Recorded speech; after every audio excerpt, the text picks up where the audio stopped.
graduation, she has been studying seasonally dry ecosystems, savannas and dry forest, and she got very interested in the timing when in knowing more about the timing when they produce and share their leaves, which is very important for these ecosystems. So she actively went to the field to understand that, but she applied also monitoring methods, kind of technological methods we call phenocams, where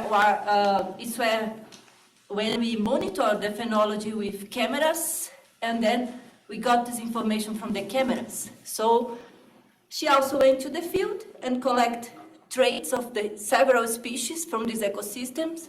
And, well, I think I will leave her presenting her master thesis. Nattália is with you now. Okay. Hello everyone. Thank you for the introduction, Daisy. I am very glad to be here and I appreciate the opportunity.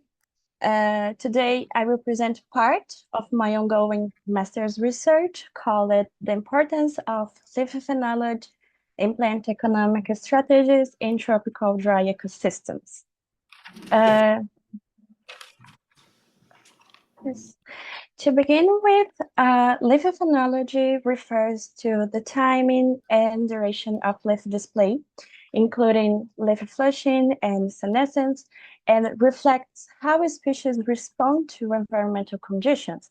So a species can adopt different phenological strategies, and these strategies are often classified into functional types, such as evergreen, semi-deciduous, and deciduous species.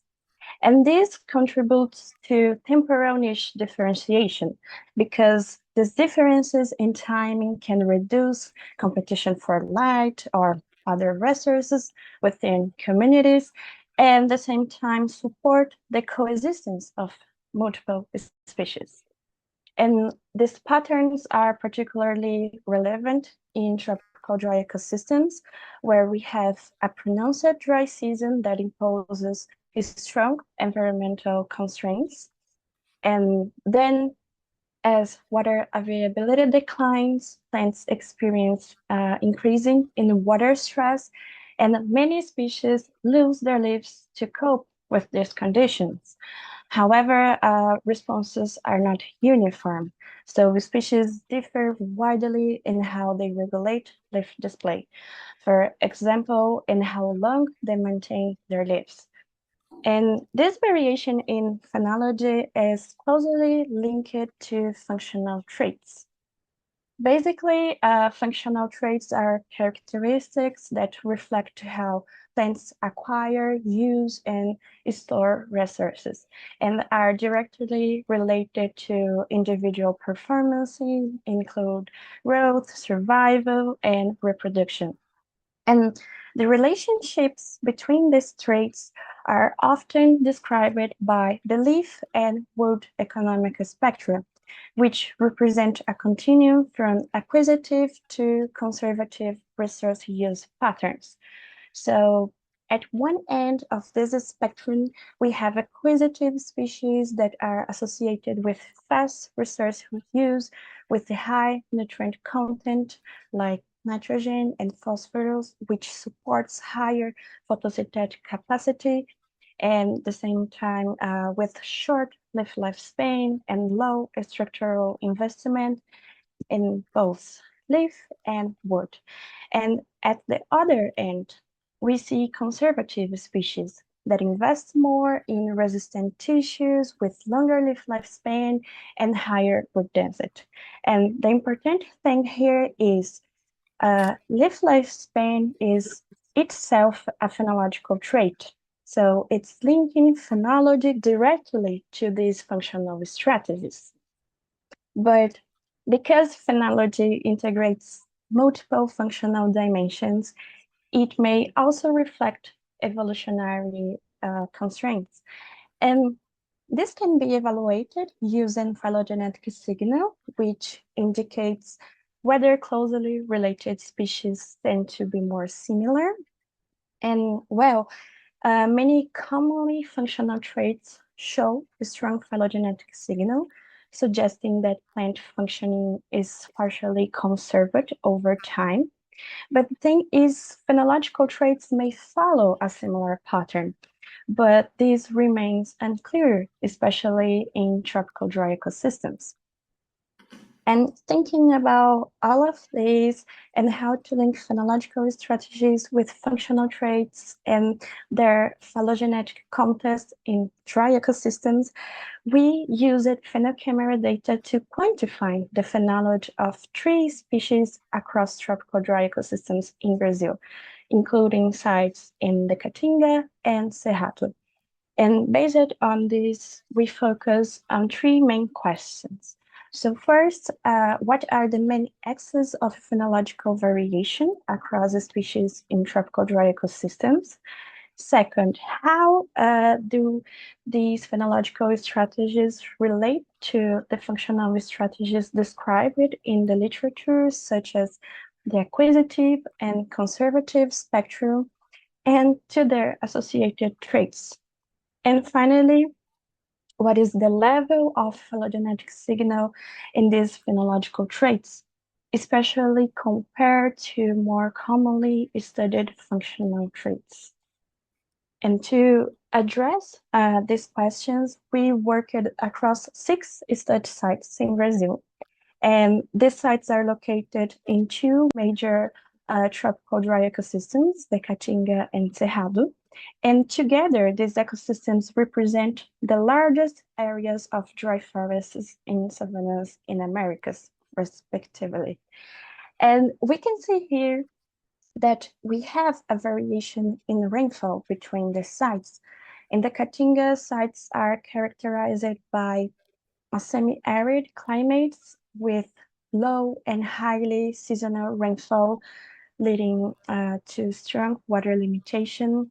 So here, Petrolina is our driest site with a mean annual rainfall of less than 400 millimeters, while in the Cerrado region, we have areas like Pedro Gigante and Itirapina with more mesic conditions, so with annual rainfall around 1,500 millimeters.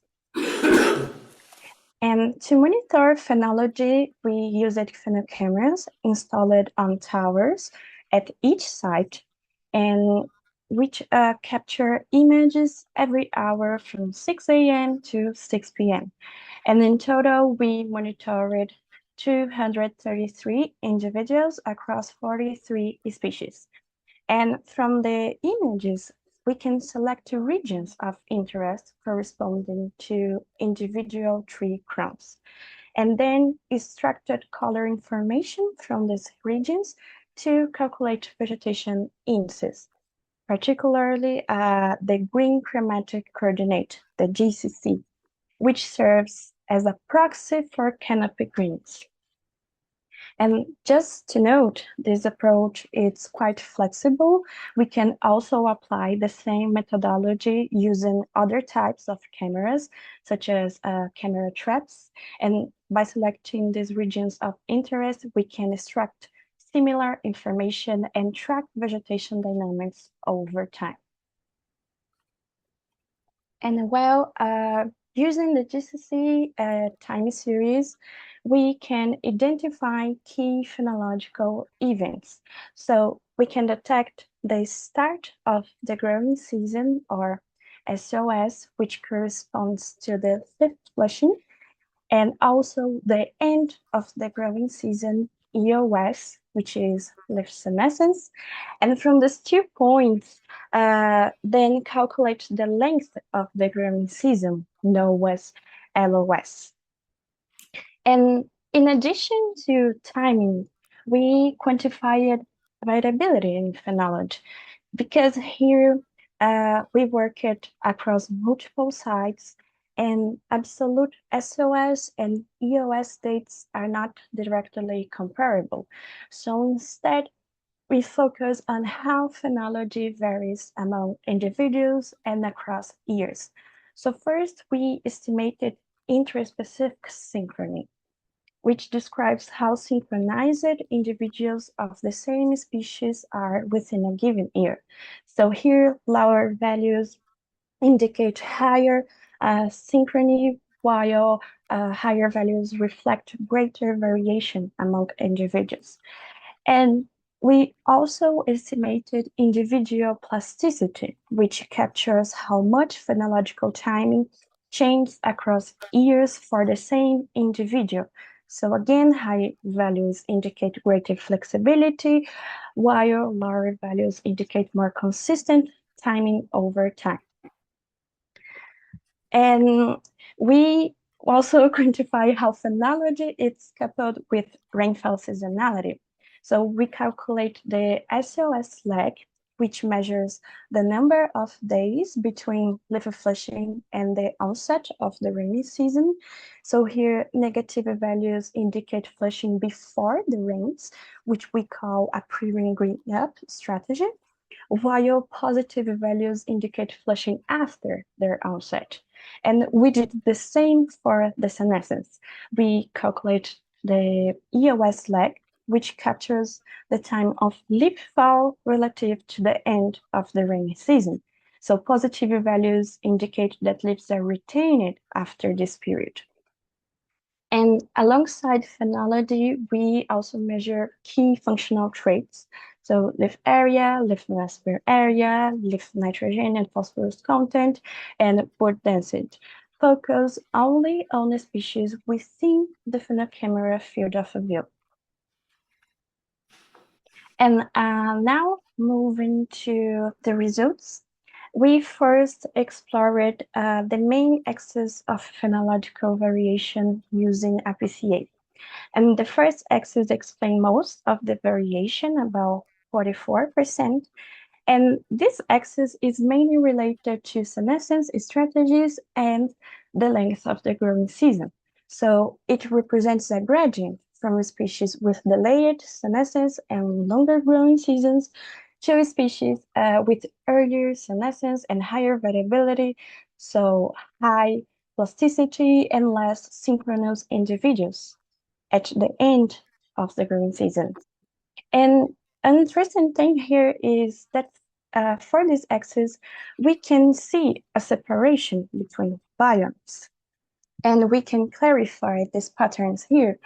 In the Cerrado, species tend to show longer growing seasons and delayed senescence with lower plasticity and more synchronized timing among individuals, suggesting a more consistent and synchronized end of season strategy.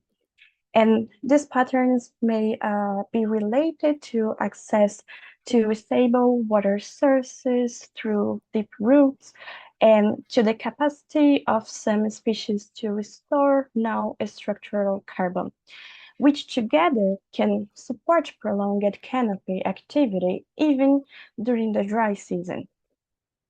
And in contrast, in the Caatinga, species tend to show shorter growing seasons and a higher variability in senescence with higher plasticity and a reduced synchrony. And these patterns may be associated with more variable rainfall and increasingly restrictive dry season conditions, which can lead species to adjust the timing of leaf loss rather than maintain leaves for long periods. And when we look to the second axis from the PCA, this axis explains about 24% of the variation and captures strategies controlling the start of the growing season. And compared to the first axis, to the senescence, the start of the growing season seems to be more complex because in one side, we have species flushing after the onset of rainfall, indicating a stronger dependence on rainfall. And on the other side, we species show higher variability in flushing time, and both among individuals, meaning lower synchrony, and across years, indicating higher plasticity. And in principle, I thought More irregular rainfall regimes could promote both delayed flushing and increased variability. However, here, this separation of these metrics indicates that they represent possibly alternative strategies rather than co-occurring responses. And we can think here that leaf flushing is not just controlled by water availability. Other cues, such as period, temperature, and endogenous physiological process may also play a role, making the start of the season a particularly complex and variable event.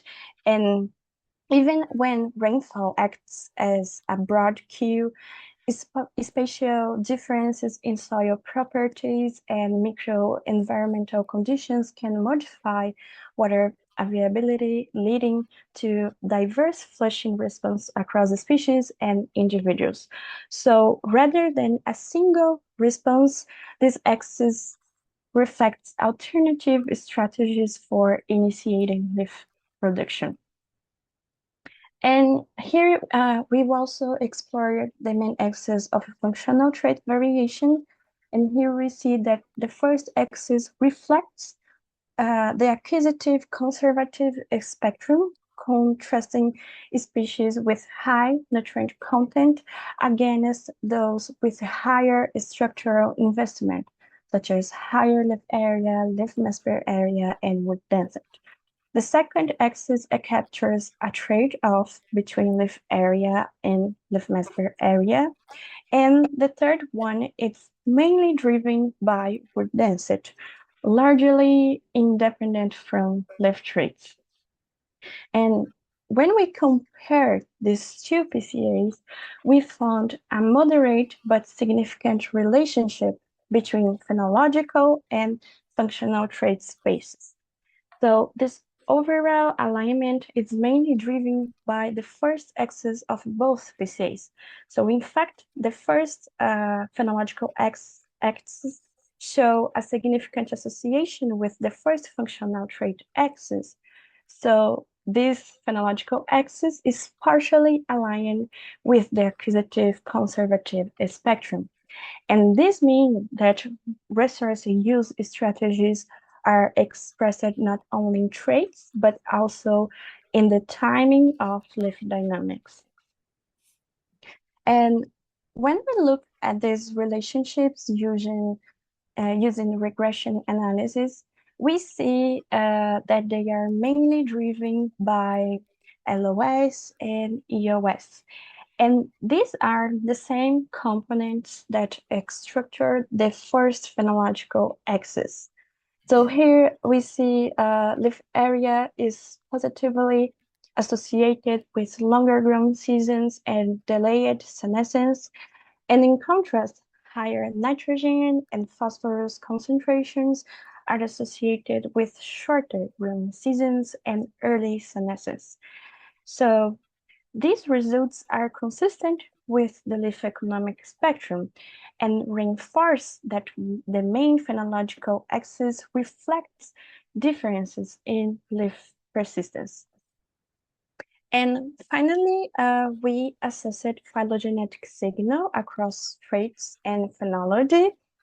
And functional traits, the conventional ones, showed a clear phylogenetic structure with significant signal detected for leaf area, leaf nitrogen, phosphorus, and wood density, while leaf mass per area was the only trait that didn't show significant signal. And also, the first axis of the functional trait PCA also showed significant signal, indicating that the main functional strategy gradient is phylogenetically structured. In for phenology, metrics related to rainfall coupling like SOS lag and EOS lag and the LOS showed levels of phylogenetic conservatism comparable to those observed for functional traits.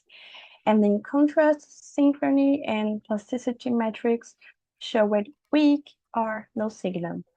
And This suggests that phenological strategies include both conserved and flexible components, which may weaken the overall phylogenetic signal observed in the phenological PCA axis.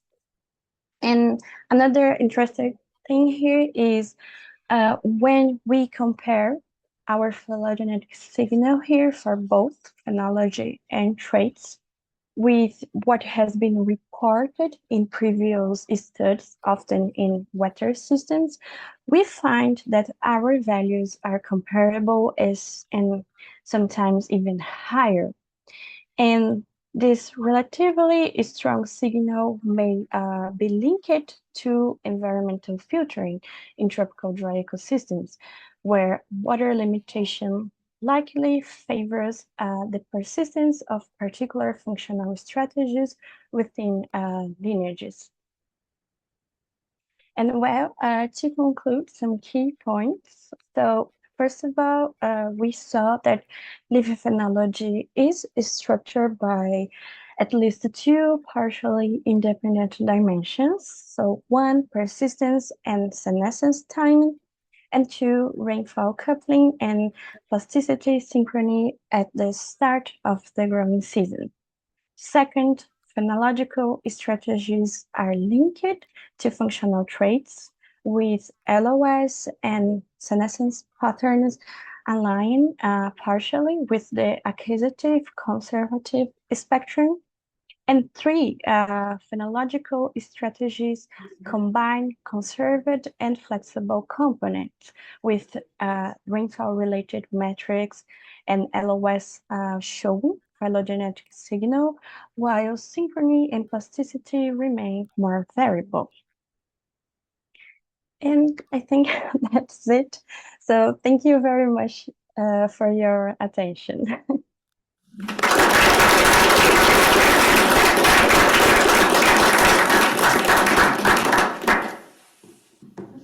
Questions? Fantastic talk. Thank you so much. I'm not sure if you can see me or hear me, but I'm Jennifer Balch. I'm the director of EASL. And I did my PhD in Mato Grosso State on the transitional boundary with the Cerrado. And I have always wondered how fire can be interpreted in the leaf economic spectrum. Like how do we conceptualize that, or how could we conceptualize that? How does that play out in terms of how you think about trade-offs in the individual leaf traits and whether or not a system is exposed to frequent fire? Well, in my case, our areas, we don't have fire happening so frequent. So in terms of phenology, I didn't measure this. But of course, this impact this thing of the length of the growing season, I imagine it, because you are reducing this leaf duration probably, but at the same time, we have more traits that could be more adapted to fire, of course. I don't know, Daisy, you have another interpretation. I don't know either. That's Let's work in the southern distribution of the Cerrado, the savanna, and there the forest system, the vegetation is more closed canopy. It doesn't burn frequently as the other parts of the savanna, but I get what you are saying. I understand. I think it's a very interesting question, but fire actually happens in a period of the year. It's like more the transition from the dry to wet season there. So maybe we could look at the strategies of the species that does flush of how in that period of time that ones would be affected. I think it's one way of approaching and try to understand if there are patterns that could be related to fire. I don't know, maybe morphological or timing fire patterns. To be leafless during this period would be perfect for Right? the trees. Yeah, interesting. Because they won't lose their leaves due to the smoke and things. Maybe the phenological timing would explain. Yeah, But it's an interesting question. Yeah, I don't know. love it. And would you mind speaking a little bit more, sharing with our larger community what the working group is up to this week too? Would you mind sharing a little bit more about that, just with our larger group here?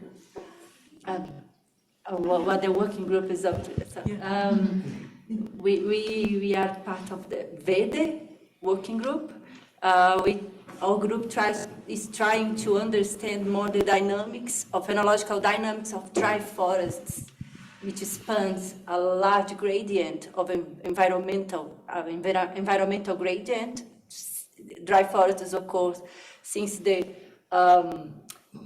Mexico and Central America to South America and other places in the world, but it's mostly concentrated that the range of occurrence is large, and the phenological strategies is mainly to be deciduous. So they lose their leaves during the dry season. So we are trying to understand the patterns of deciduity across these scales and the evolutionary origins of it, because it's supposed to have evolved from the wet forest. So we are a working group trying to understand everything and how it's going on and what's happening. And maybe Catherine would say more. This is Desi, you did a great job summarizing what our goals for the working group. We're coming from very different perspectives, from plant physiology to ecosystem modeling and to ecological and evolutionary questions, trying to understand the variation of phenological strategies in dry forests, with also an eye to how these might relate to tropical wet forest phenology and also temperate phenology, because our understanding of phenology is biased towards temperate. So now we're opening up the conversation of understanding what drives variation in phenology at a very fundamental ecological and evolutionary scale. Thank you. Jennifer? Yeah, thank you so much. So the question I have is, if you looked at compoundness of leaves, and if there was any kind of, like, if the leafing phenology that you looked at differs at all with compound leaf species, simple leaf species, bipinnately compound species, and then of course my next question is Fabaceae. And if you look at Fabaceae or legumes and you pull them out, do you find different patterns? Thank you for the question. So for the compound leaves, I don't see a clear difference, because in the case of phenology, I didn't separate. I just selected the regions of interest. So I know the species, the individuals, but I didn't look for this at this moment. And looking for the traits, I think leaf area, probably it's more complicated. So I just considered, I measured all these polymers, all these little leaves together to consider like an entire leaf. So I didn't separate the species into compound leaves and simple leaves. But it's great. It's a good question, and we can see. And for the second question, I forgot. Species were Fabaceae. How many of the 43 species you looked at, how many were Fabaceae? And if the Fabaceae show different patterns like they do for almost everything else, I guess is the question. We have a lot of Fabaceae in Cerrado, actually. And in Cerrado, we have this longer grown seasons.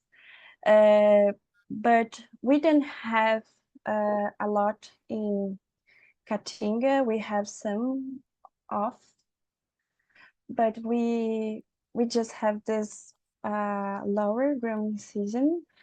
I don't know if it is a good question for your answer, but I didn't separate yet to see these families and how they are really different in phenology, because I just look these overall patterns. I think about 1/3 of the data might be Fabaceae, or 1/3, maybe a little less. They just dominate everything, right? And so Yeah. sometimes when you remove them from an analysis, you get a different result, you know, because because sometimes they're just like such a dominant family that they can kind of, like, especially with the phenologic, with analysis of like phylogenetics, you know, if you have 50 Fabaceae species and 50 diverse whatever non-Fabaceae. Yeah, so sometimes just looking at them separately, kind of you can see different patterns when you separate out the Fabaceae and just look at the Fabaceae compared to the you know, as a group by themselves, and then look at the non-Fabaceae. That's a great idea. I think, yes. Yes. It would be interesting to see this phylogenetic signal in a tree and their behavior, the length of the growing season especially. Yeah, they just It's, dominate. in how the pattern itself, not just the result of the phylogenetic. I think it's next step, not before the face. Yeah.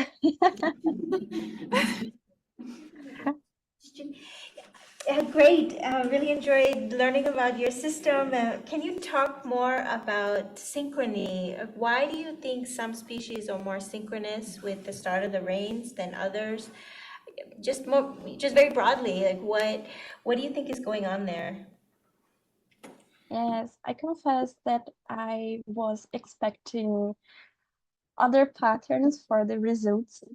I Because we saw this separation between these species that wait for the rainfall and these species that are more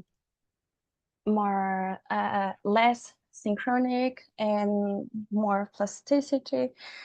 And I wasn't expected this because I was thinking in Caatinga we have this more irregular rainfall. So for me, species should wait for the rainfall. And in the Cerrado, it's more a mesic site. So you have more free decisions here. I was thinking this.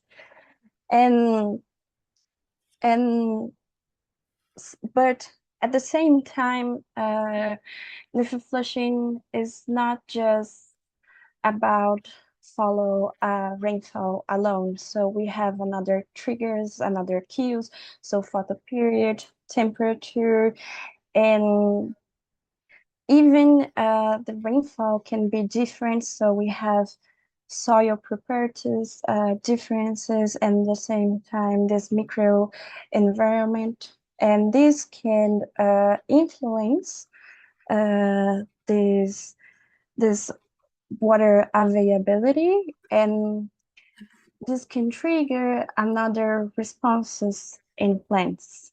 So I confess that we are still trying to understand more about leaf flushing, but I think it is just a complex and variable event, and plants can have a lot of strategies. So you can wait the rainfall, or in Cerrado, we have a lot of strategies of pre-ringling up. So they are anticipating the rainfall, and probably it's because they want to avoid the peak of herbivory, probably, or also for enjoy doesn't enjoy, but the resources like the luminosity, and I think this flushing period, it's not much clear like the senescence event. Can I ask a follow-up or just someone? So yeah, thank you. Super big picture of what cues from temperate deciduous forest to tropical deciduous forest, right? In temperate, there's a lot of light that is involved in these seasonal cues. Do you think light, or how do you think light plays? We think a lot about the start of the rainy season as a major cue for tropical dry forest. Do you think light, like what? Yes.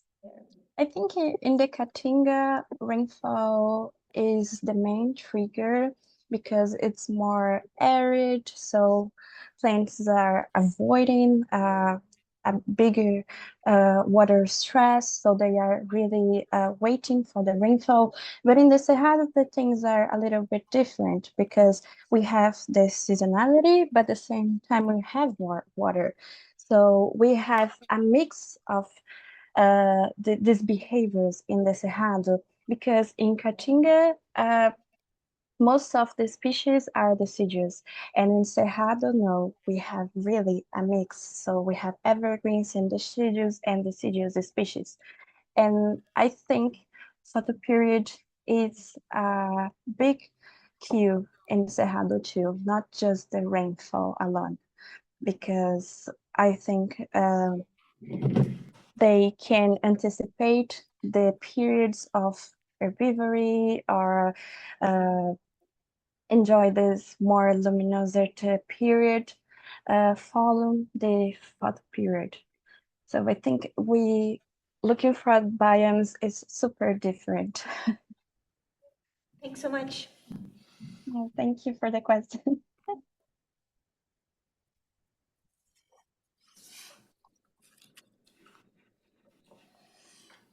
If no other questions, let's give a round of applause again.